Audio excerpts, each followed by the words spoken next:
This is the Collecting Real Estate Podcast. I'm your host, Stephen Purse, here with your co-host, Bill Hamill. I'm somewhat more comfortable collecting real estate than I am collecting other stuff. Welcome to the Collecting Real Estate Podcast. I am excited about our guest this morning, Bryce Robertson, an Australia native. I'm very excited for the audience to hear his story, very unique. And I'm just going to jump right into it. Bryce, please tell us about your real estate background and anything that you want the audience to know. Yeah, g'day guys. Bryce Robertson, born and raised in Australia. And I got to near the end of high school and I realized there's no way I'm going to university. I just wasn't digging that path. I wanted to go out and make money as soon as I could. But at the time, I had no business influences, no entrepreneur influences in my life. So I went out and got what I thought was the highest paying job. And that was an apprenticeship as a steel fabricator welder. So I did a 5-year apprenticeship in 3 years because I was highly motivated. And then I went and moved from Brisbane, Australia, where I grew up, out to Western Australia in the underground gold mines. And I would work for like 12 to 14 hours a day, 7 days a week, 8 weeks on, 1 week off. And I did this cycle for about 2 years in Western Australia in the Northern Territory. And in my very early 20s, that enabled me to save up a little chunk of cash because I had a dream that I wanted to travel the world for 6 years. I did it. Here's how I did that. So in my early 20s, I left and I set myself up in what I called my base camp, which was London, England. I call it my base camp because that's where I would work. That's where I would earn my money. And I would work 8 to 10 hours a day, 5 to 7 days a week for like 3-4 months at a time. And then I would go traveling through Europe pretty much until my money ran out. Then I would come back, work again, go to Africa, and I did the whole UK, Europe, and Africa cycle for 3 years. Then after that, I wanted to change the scenery, so I went from 12 million people in London to 5,000 people in a really small ski village called Fernie in British Columbia, Canada. And I really just went there because I wanted a taste and experience of what it's like to live a ski season, snowboarding. So I did that. But when I was there, I also realized they had some coal mines just down the road. And I really loved the mountains. So I ended up starting a gig down the coal mines. And when I wasn't working there, I was firefighting, downhill mountain biking, snowboarding, or enjoying some kind of awesome mountainous activities. Because I was so engrossed in my lifestyle there in the mountains, I really didn't leave much or travel much because all the action and adventure was there. And that enabled me to save up an even bigger chunk of cash this time so I could take an 18-month surfing and scuba diving trip down in Central and South America. At which point, in the last 6 months of that, I met my wife, who's a native from California. So naturally, I ended here in the States, and that was about 13 years ago. Now, when my wife and I landed here in the States, we made an agreement with each other. We wanted to recreate this type of freedom lifestyle. We said, number one, we wanted to do it without our money running out. Number two, we wanted our money to actually grow while we're living this freedom lifestyle and traveling and having fun. So we looked at the 3 main ways we can make big bucks, and that's owning a business, real estate, and the stock market. I think cryptocurrencies kind of fits in that stock market category, but it wasn't really a thing back then.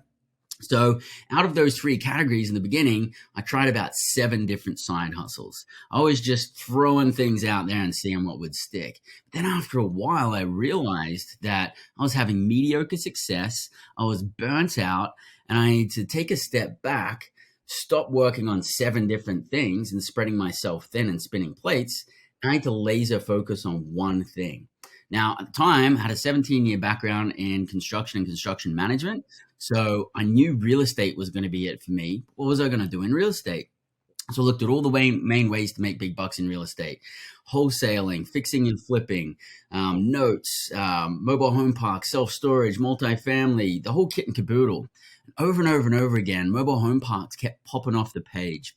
Massive supply and demand for mobile home park owners in favor of mobile home park owners, getting to contribute to what I believe is the number one real estate problem in America. And that's the need for affordable housing, high cash flows, really not that much competition, excellent tax benefits, excellent equity to be created in there as well. So I was all in. So I decided that was what I was going to do and laser focus on. And 3 months later, I got my first mobile home park under contract. Interestingly, at the time, I had a negative net worth. I only had $2,000 in the bank, and I had unseasoned credit because I hadn't been in the States long enough to build any credit. So by nature of my circumstances, I had to go out and lean on family and friends to bring in the capital to fund that deal, and also got creative and figured out and negotiated someone with a retirement account to actually carry the note for the financing of that as well, so we get that deal across the finish line. And that was my first taste of a syndication, and that actually happened by force of my circumstances. But when that happened and I completed that successfully, I realized two things. Number one, I can go a lot further, a lot quicker collectively with a team. And number two, there's a massive need and demand for investors to join deals where I'm doing most of or all of the work. And in our space, we call that syndication. So for the next 2.5 years, I rinsed and repeated that syndication model and then created financial freedom. Fantastic. A lot to unpack there. I love that beginning. Very, very unique, realizing how you went from a gold miner to a world traveler, and generating some cash, but having to go back to work so you could travel again. How did you translate a lot of those learning experiences into what you know now about investing in real estate? Is there stuff that you learned then that you're able to utilize now based on those experiences? Yeah, so I think the main thing is I've had kind of like a drive most of my life. In the early stages, I was a drummer. I did that for 10 years in Australia. And then when I was traveling, it was all about like having fun. And at the time I was single, so I was really interested in meeting all these girls from all over the world. And it was this like consistent energy that I had. But then when I came to, and then I went to Central and South America and Canada, it was all about like athleticism and snowboarding and scuba diving and surfing. And then when I came to the States, I realized this entrepreneurship. I was really, really enticed by the concept of freedom. I really didn't know that it was so easy and possible to create financial freedom and to have abundant wealth, because I didn't find out until I started searching when I was here in the States. And at that point, once I knew it was possible, I shifted my energy and put my energy into that. So really, I think it's just the transmuting energy that's been with me like the whole time. No, that's awesome. That's awesome. I also looked at your bio at a high level, and I noticed you find success now by what you said, creating order, peace, and prosperity. What does that mean to you? What does that look like now that you're a real estate investor, getting syndications and passive investors into your deals? Yeah. So in the beginning, it was egocentric. It was about me. It's kind of like when you're on a plane and they talk about, hey, if the mask drops, you got to take care of yourself, then take care of the person beside you. And in the beginning, for me to create order, peace, and prosperity in my life, I had to get away from the career that I wasn't digging. I didn't want to be in the construction industry, didn't like my position in it. I felt like a slave to the system. And so I really wanted to move towards this financial freedom piece to relieve me of the stresses of being in a position that I really didn't want to be in. And so first off, it was actually creating that for me. But then by nature of what I was creating, I was also expanding, getting more investors into our Inner Circle investment group. And now we have about 1,000 investors in our group. We've got a bunch of people in our team. I teach, I've got a podcast. And so we've got thousands of followers and viewers on our podcast. And I teach financial freedom mastery, and we've got tons of students there. And so really, it's started with creating order, peace, and prosperity in my life by actually having like time freedom, and that gets created by financial freedom. So we create financial freedom. We're no longer in the position where we have to work. We work because we choose to, not because we have to. We make very different decisions when we're in that position. When we have to pay the bills, when we have to do this, we're going to make different decisions. When it's like, hey, what do we want to do? That's a very big, different question. That is peace and prosperity right there. So to be able to create this in my life enabled me to collectively create this and inspire people to create this in their lives as well. And that's really what we've been doing at Cultiv8 Collective. Excellent. Great answer. I noticed that, and we all have I don't want to say the same journey raising money for our deals. I've done a handful of syndications. Most of my career was joint ventures, which was much different than reaching out to other people, getting involved in the deals. And I noticed on a podcast that you were on, you mentioned your first raise, you had an interesting experience, but you realized that you had to make a certain shift, meaning, are you chasing money? Where I looked at it was, it's almost like you are asking people to do you a favor, investing in a deal that you're proposing to make, for example, make them 20% annually on your money. And it's clearly a win-win. Yes, we need people to invest in our deals, but making somebody or your group of investors 20% annually, for example, is certainly very, very lucrative. What was that shift from your first money raise till now? Yeah, astronomical. Because, like I said in the beginning, I was very egocentric with my perspective on things. I was thinking about like, what's in it for me? How can I get to my goal? And so, for my first capital raise, I'm like, all right, I need X amount of money. I need that. I got to go get the money. I'm the one who needs it. You're the one who has the prize.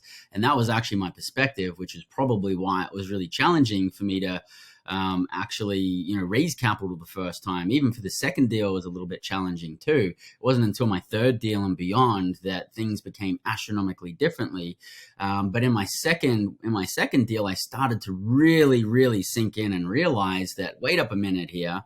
Yes, I need the money to get those deals done.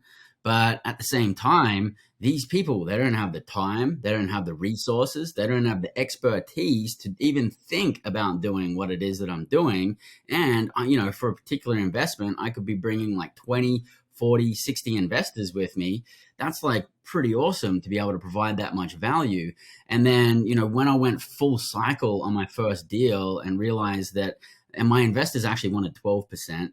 I told them I could provide 20%, but at the end of the day, we ended up providing I think it was like 57.3% year on year for like 4.3 years. So we knocked it out of the water and everybody was super stoked. And there was a lot of value in that. I also realized in that first deal, I gave too much of the deal away because I didn't know how to structure deals properly. But, very happy for everybody involved and super tons of gratitude for getting that first deal across the table, because that gave me the power to continue to do the rest of the deals. And now we're in a position where we can help a lot of people.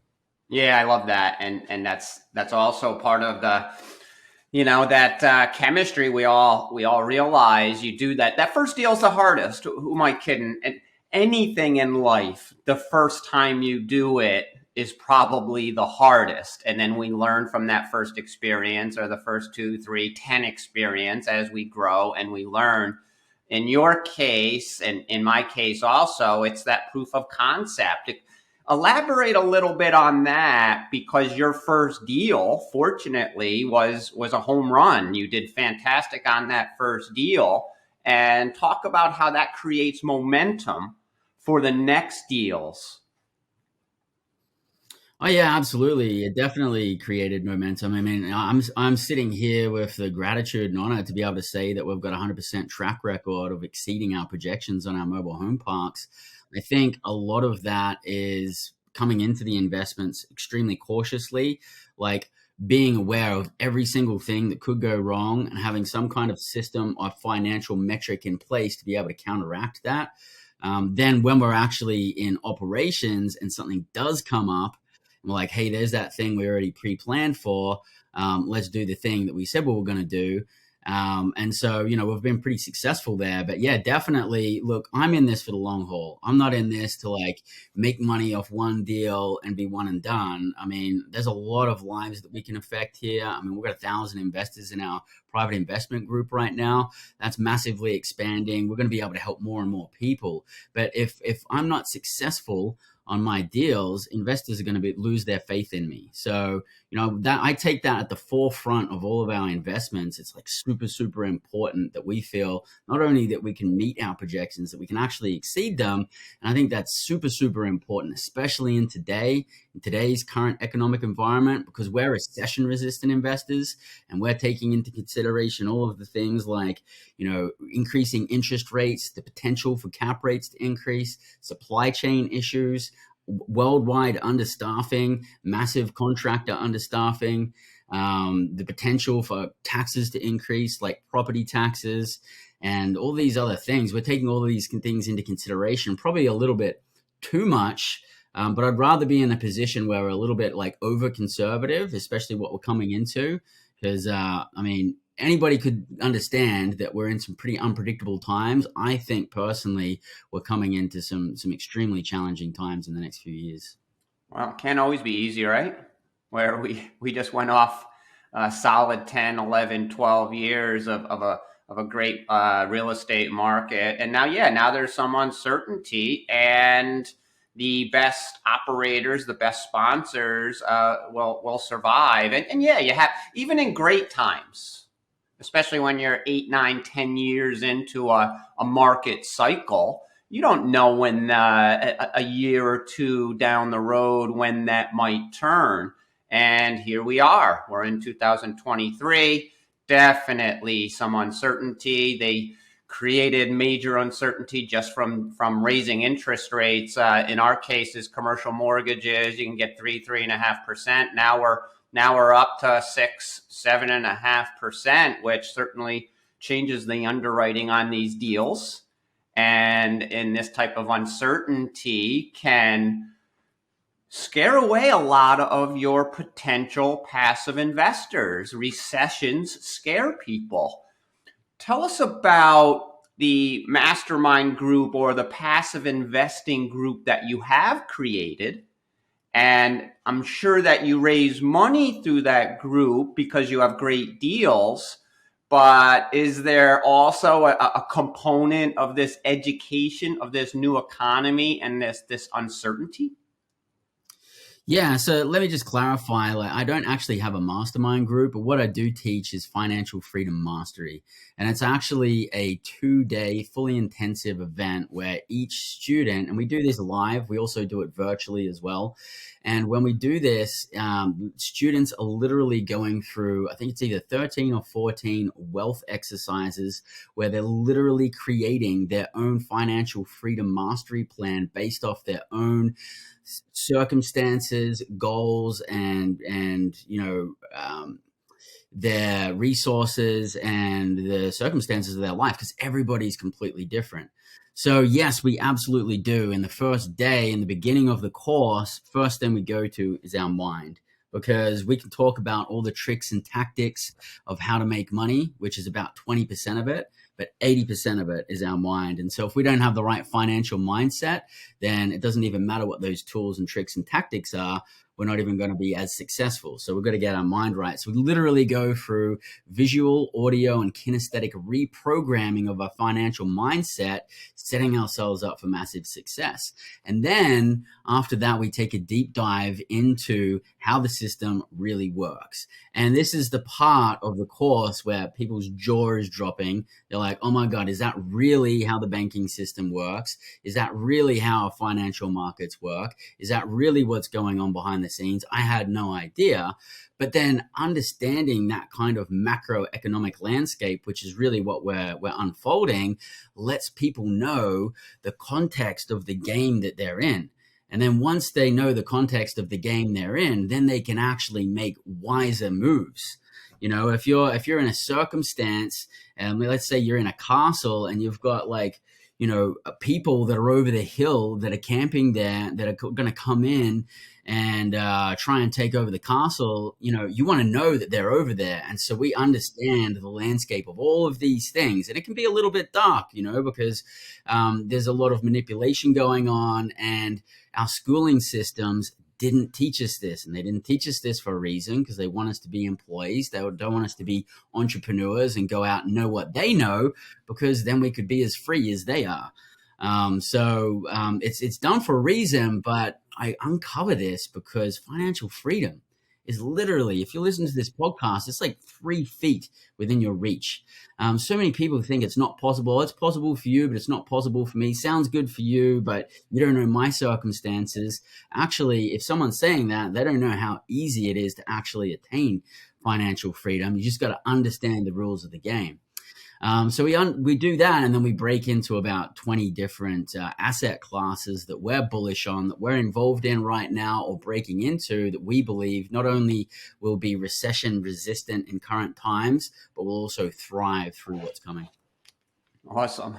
I love that. And 80% psychology, 20% skill. I've certainly heard that before. And that mental toughness. I love that.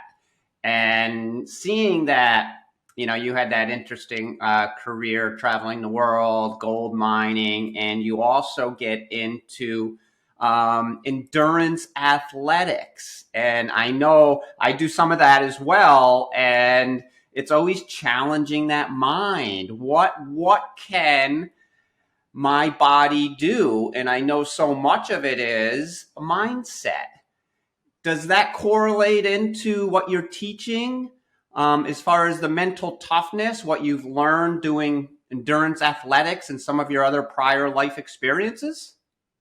Yeah, man. It's like, so the mental toughness, the spiritual and psychological groundedness, like all of that, in my opinion, is like, 10 times more important than the how-tos and all of that. And I really think that's actually what makes a successful entrepreneur, a successful business person, a successful leader, someone who actually has that strength, the mental and spiritual toughness. And so I put myself through challenges like every year. I mean, I started off by doing some obstacle challenge races, like some small ones. I did some small Spartan races, and I got into triathlons. I did a marathon. I did tons more of the larger Spartan races and Tough Mudders and things like this. And they were all challenges that I set for myself. And then I was actually in a men's group 2 years ago, the end of 2021.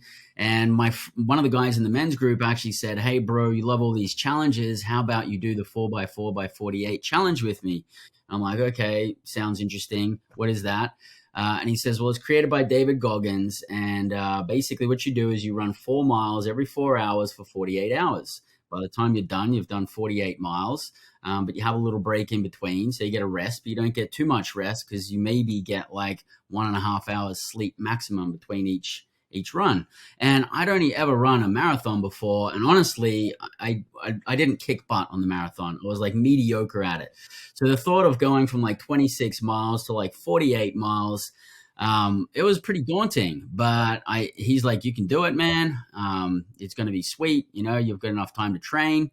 And I actually only trained for 7 weeks. And I started off my first week. I was walking because I hadn't been training for a while, and it was like hurting my hips and my knees to run.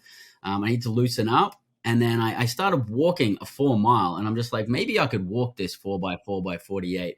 I timed it out, and I got back to the car, and I'm like, dude, I will literally have like 10, 15 minutes sleep in between each run. There's no way that's sustainable. So I just started running, but I picked up momentum.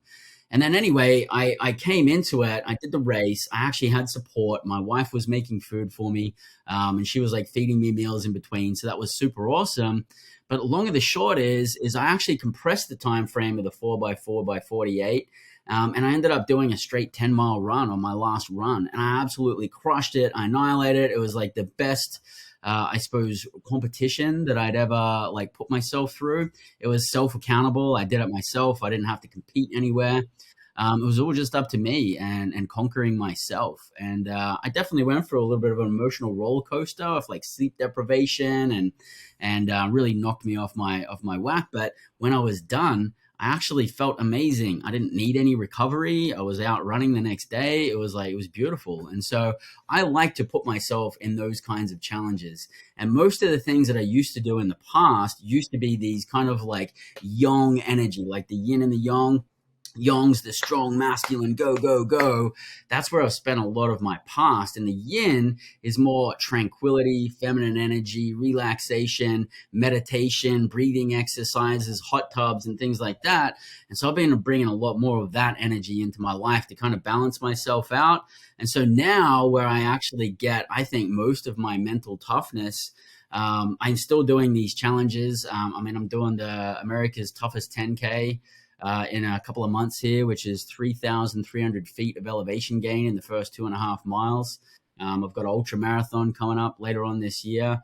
I'm actually looking to climb Aconcagua, which is down in South America. It's the largest mountain outside the Himalayas, the largest mountain in the Americas. So I'm still doing all of these things, but I'm bringing some daily breathing exercises and daily meditation practices in. And if you ask me, that has been the most beneficial, powerful, impactful, monumental thing to bring in my life to have the biggest compound effect of success in every other area of my life. Relationships, spirituality, groundedness, business, you name it. I love it. I love it. That 4x4x48 with David Goggins. I appreciate how you started slow, realizing that, okay, this isn't sustainable. This isn't going to go well. Then you're dealing with some body pains. And then you built up the momentum, the power of momentum, and then some support added to that. Then you ran that last 10 miles.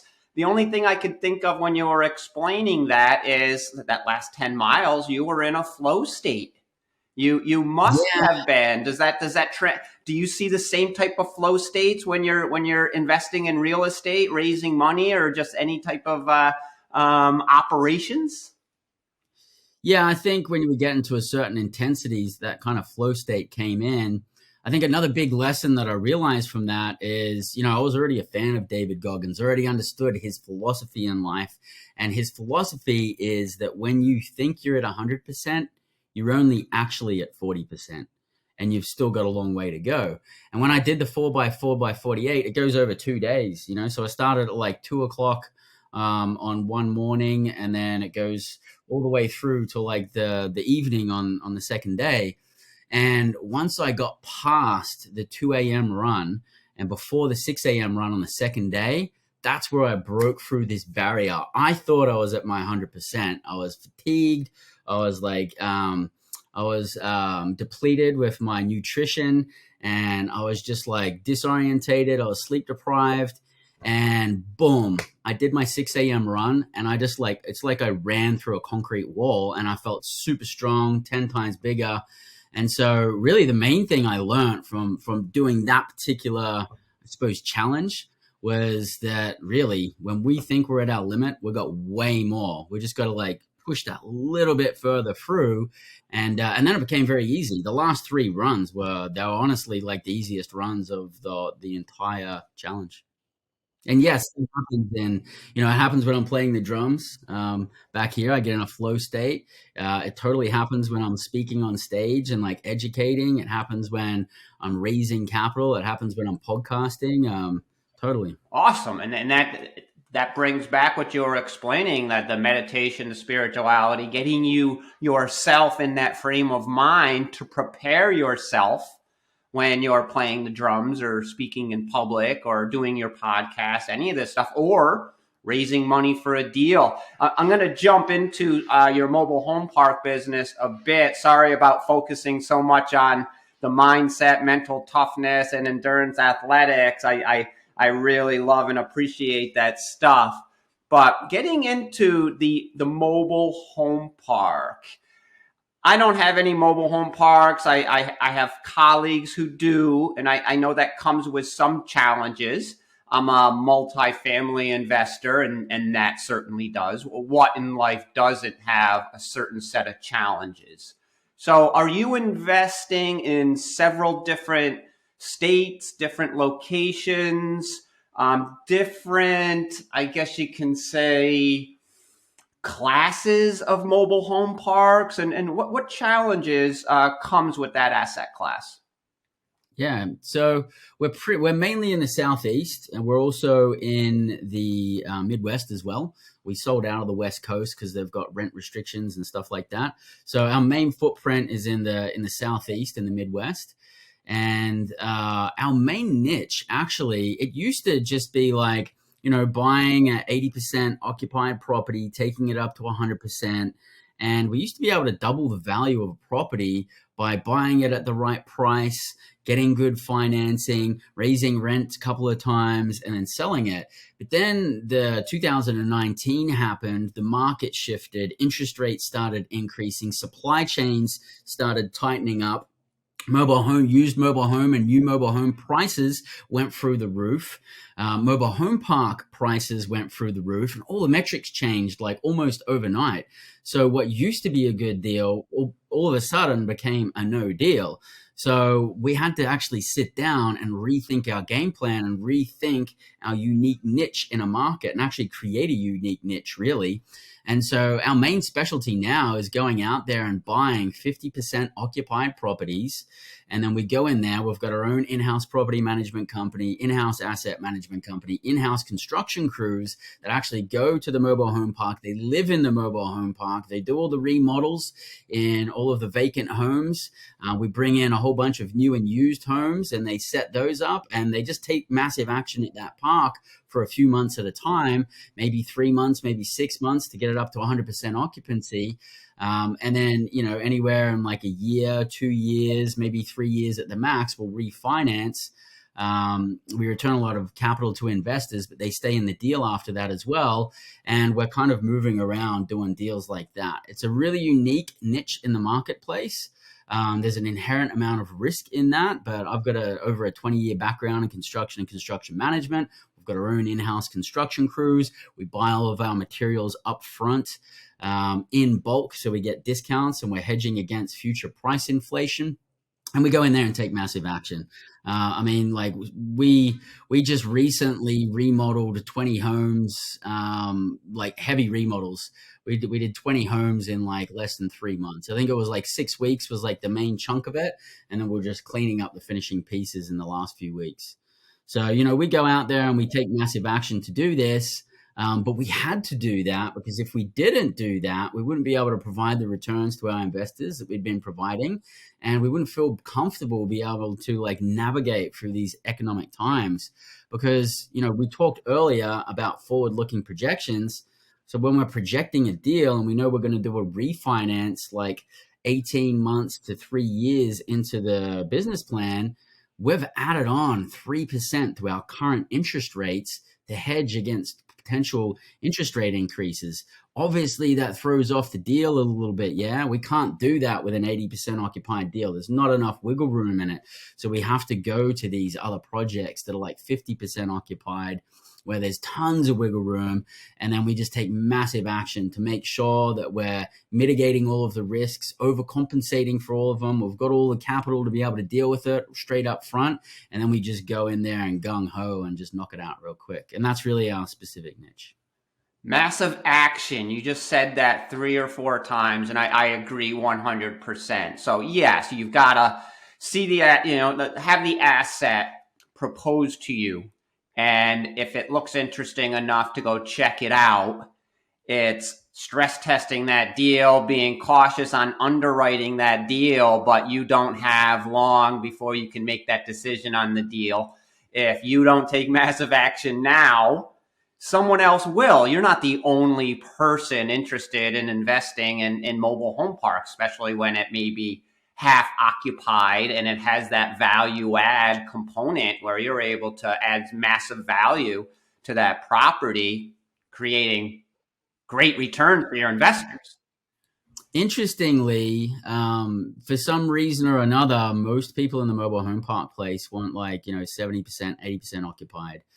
We really do have a pretty open playing field at buying 50% occupied properties because there's a certain amount of complexity. And if you don't come from like that construction background and that massive action background, you may not be able to pull it off. So We don't have anywhere near as much competition in that sector.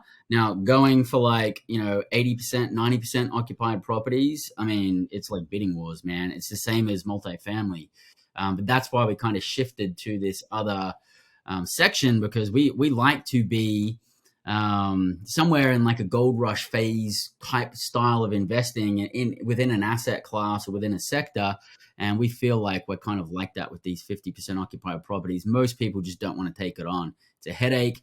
They don't want to find all the local contractors and build teams. We've already got it. We're just like plugging and playing. So very fortunate for us, but there's really not that much competition in this particular subsector of mobile home parks. It's interesting you say that. Early in my career, when I discovered foreclosure properties, distressed properties, which typically, they need some work. And I bought 2, 3, 4, developed some momentum there. And it was to a point where I'm buying a property for $50,000, putting 15, 20 grand into it, and it's worth $100,000 finished after I rent it. And I was a young guy at the time. I'm like, why doesn't everybody do this? And then you realize a short time later where people don't want to put in the work.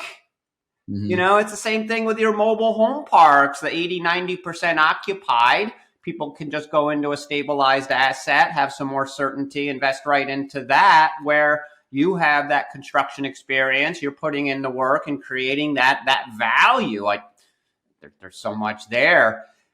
Your team, for you to go into these assets and have people live on the property doing the construction. What I hear a lot of people investing in mobile home parks, they're just investing in the park, which is the lots, not the actual homes or trailers. Mm-hmm. What does your team look like? How big is it? And do you actually have ownership of the trailers in addition to the mobile home lots also? Yeah, we used to. So there's two types of home ownership. So there's when the tenant owns a home, that means that they pay for lot rent, and they're basically paying lot rent because the park supplies the utilities, the water and sewer and electricity and everything like that, and the land that they're on. And it's like a glorified parking lot. The tenant is responsible for the repairs to their home, and they just pay lot rent every month.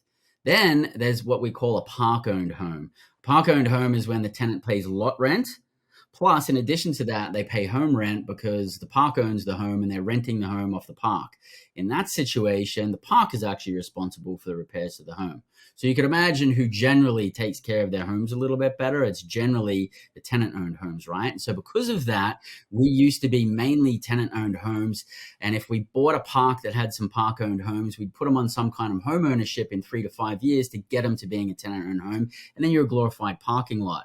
But that was back when rents were raising about 5 to 10% year on year. Okay. Now rents are raising like 20 to 30% year on year. And whatever we make for lot rent, we also make for home rent as well. So we're getting double the rents.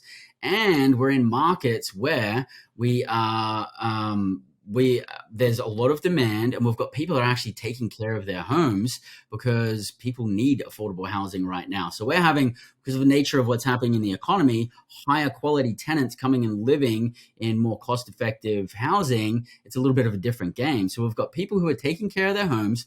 We're getting to raise rents 20 to 30% year on year. Plus, we're getting double what we get for just a lot rent. So it by far pencils out in this market, I think, to have park-owned homes, which is good because when we go in and we buy a 50% occupied property, for the most part, we have to fill those vacancies ourselves, and they end up being our homes. So we're actually mainly doing like the park-owned home model. But really the reason why our team is doing what they're doing is because the way that we work is we'll pay like a certain baseline salary for certain positions, but then most of our things are performance-based. Because it's like, we're not interested in paying people by the hour because they could sit there and twiddle their thumbs. We're interested in results. So every time a home gets leased up, our manager gets a bonus, or our regional manager gets a bonus. Every time that our team goes out and finds a home to bring it into the community and gets it set up, they get a bonus. Every time a construction project gets completed, someone on our construction team or our construction manager gets a bonus. And so they get their baseline salaries, plus they get all of these bonuses on top. And so they go out there and they'll stay in a mobile home community, knock out all of the remodels, make a salary, and then crush it on these bonuses. So, I mean, these guys are doing really, really well, but it's win-win too. They're doing things really quickly for us. They're getting the awesome bonuses. They're making bank. They're doing it in a compressed time frame. And then we're also executing on a lot of projects as well. So it's really a win-win for everyone involved. And what I've found with all of this is that building teams, the success in building teams is having like awesome players. In the whole spectrum, there's like 8 billion people in the world, or maybe more. We only need a certain amount of people on our teams. So getting the right people, it's a little challenge, but once you find them and you have them, keep them and give them the compensation that they need for them to stay and keep them happy. And so this whole like financial freedom concept, I instilled that in my business partner, who created financial freedom in about 2 years. And I won't even talk about his other financial metrics, but monumentally impressive, especially for someone his age. And we instill this in people in our team too, and just try and help them get to the next level in their financial life as well. Yeah, I hear that so much now. And it's easier said than done, building that team, adding incentives, and letting them go knock out that project because they're incentivized for it. Based on you explaining your teams that way, out of all your parks, what percentage have you not even seen because you have teams that are handling all that business? I've actually seen every single one of our parks. Yeah, I've seen every one of them. All right, so you're a hands-on guy with great teams. How many parks do you own right now? Right now, I think we're at about somewhere between 16 to 20. Yeah. Fantastic. I love the story. I love your discussion about mindset, mental toughness, and incentivizing your team so you're able to continue that momentum and grow this mobile home park business, and also that mastery class that you're doing, adding value to so many people who are able to build their businesses. Bryce, this is the Collecting Real Estate podcast. They say you have to have 3 of something to make a collection. So we have 3 questions for you to finish up this podcast. Number 1, in 5 words or less, what is the most important thing you've learned since collecting real estate? Breathing and meditation. Fantastic. All right. Brings us right back into what we were discussing. Has nothing to, well, I was just going to say it has nothing to do with real estate, but it does. Second question, what are your 1 to 2 year personal goals? Personal goals? I mean, one of the goals is to climb Aconcagua. That's actually like a bucket list item for me. And it's not just about like the grunt of like climbing a mountain. It actually takes like 30 days because you have to acclimatize to the altitude and everything like that. It's down in Argentina. I'm really looking forward to that as a journey. But really like my main goal this year, and I'm sure into next year, is to really just make sure that I'm expanding on the balance in my life. In the past, I'd been very much like, go, go, go, business, business, business, go, go, go. And I'm really finding that balance is a lot more effective. And even if I'm like taking more time off and self-time, I have more energy when I'm in the business world. And so just expanding on my balance in life, and like the 5 core areas of our life, which is health, wealth, relationships, spirituality, and having fun. And also just creating more inner strength, really, through meditation and breathing, which I'm getting a big bang for buck on. I think what we're coming into, the times we're coming into, there's a lot of psychological games that are being played through the media, and a lot of different challenges that'll be thrown at us, and a lot of changes. And I think for us to have our inner strength is going to be like super important, like coming into these times. It's going to separate those who can overcome and work through the challenge and hopefully do it gracefully, as opposed to those who like get defeated and tap out. Fantastic. Last question for you is how can we and the listeners assist you? How can we contact you? And please tell us about your podcast and anything else you'd like to discuss with us today. Sure. Yeah, so the podcast is Freedom Hack Radio, where I explore the freedom trinity of financial, time, and location freedom. That's actually a lifestyle that I live. And so we share a lot of gifts there. We have a lot of amazing guests. So come check us out on YouTube, on the favorite podcasting platforms. That's Freedom Hack Radio. We also take a little bit of a dive into health, wealth, relationships, spirituality, and having fun. So there's a bit of variety in there as well. But really, to get in touch, come to investcultivate.com. So that's invest, and cultivate is spelt with the number 8. So that's invest, CULTIV, the number 8.com. Come check us out. If you want to join our Inner Circle investment group, there's options to select that. And all you have to do is click a button, fill out a quick form, and then our team will reach out to you and get you rolling. And if you're interested in Financial Freedom Mastery, which is our 2-day flagship event where you can literally come and create your financial freedom mastery plan based off your specific needs, circumstances, and goals. And you go to freedomtrinity.com and you have more information there. Awesome. I appreciate everything, Bryce. Please reach out to Bryce if you're interested in investing in his mobile home park deals or listening to his podcast. Bryce, thanks for being on the show. Enjoy the day. Absolute pleasure. Thank you.